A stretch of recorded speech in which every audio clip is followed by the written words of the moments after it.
Jangan lupa subscribe ya, like, comment, and share. Assalamualaikum warahmatullahi wabarakatuh. Jumpa lagi bersama saya di dalam channel ini. Kali ini kita akan mencoba untuk ngobrol santai tentang Al-Quran sebagai sumber ilmu. Al-Quran bagi ilmu dakwah posisinya ada dua. Pertama, sebagai sumber ilmu, artinya Al-Quran merupakan data yang berisi informasi-informasi. Informasi tersebut bermanfaat bagi manusia untuk mengembangkan ilmu pengetahuan. Lalu bagaimana cara kita untuk menjadikan Al-Quran sebagai sumber ilmu? Al-Quran sebagaimana kita ketahui merupakan kitab suci yang sakral, mengandung nilai-nilai formalitas dan doktrin. Penilaian keyakinan seorang muslim, Al-Quran sudah pasti benar. Menjadikan Al-Quran sebagai sumber ilmu, itu perlu mengabstraksi Al-Quran ke dalam konsep-konsep yang kemudian nanti konsep-konsep ini diuji secara empiris.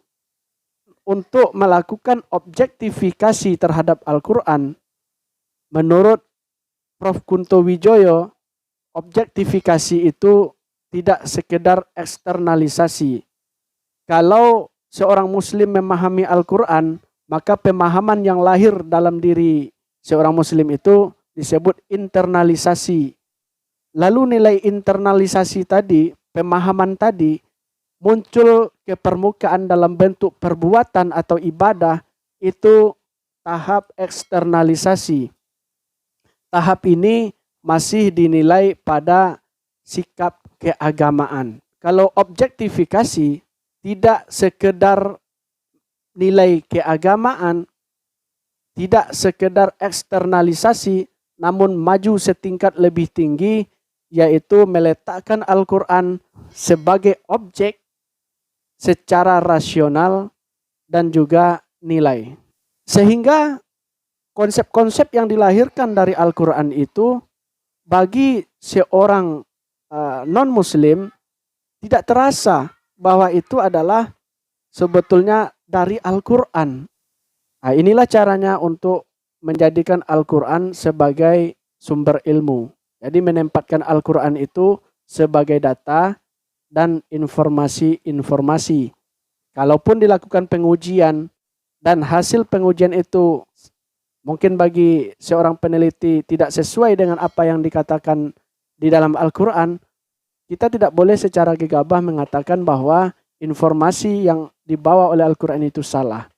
Namun perlu kita memeriksa kembali dengan cermat prosedur penelitian yang sudah kita lakukan. Bisa saja kita salah di dalam metode yang kita gunakan, atau margin of errornya yang salah, atau interpretasinya yang salah. Bisa juga kita salah mempersepsi. Nah, ini banyak faktor lain yang membuat seorang peneliti itu salah, sehingga ketika dia menguji informasi dan data-data yang berasal dari Al-Quran, terdapat perbedaan.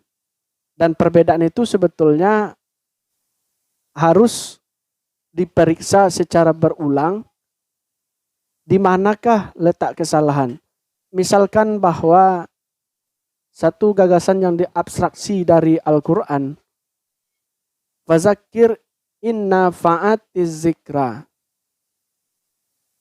Nah, ketika ayat ini kita abstraksi menjadi sebuah konsep, maka bunyi dari konsep itu pada dasarnya peringatan mendatangkan manfaat bagi manusia. Lalu Anda ingin menguji abstraksi ini, ternyata ada beberapa komunitas penjahat yang sudah diberi berulang-ulang peringatan, nasihat yang baik, tetapi tidak bisa berubah tidak mendatangkan manfaat bagi mereka, kita perlu memeriksa faktor-faktor lain yang turut mempengaruhi dari proses perubahan tersebut. Yang kedua, bagi ilmu dakwah, Al-Quran itu adalah materi. Ini ada di dalam dakwah praktis. Ketika kita melihat ustadz-ustadz berceramah dalam tablik-tablik akbar, dalam peringatan hari-hari besar keagamaan, itu seringkali ustadz mengutip Al-Quran, hadis, maka pada posisi ini Al-Quran dan hadis dijadikan sebagai materi dakwah. Itu saja obrolan kita, semoga bermanfaat. Assalamualaikum warahmatullahi wabarakatuh.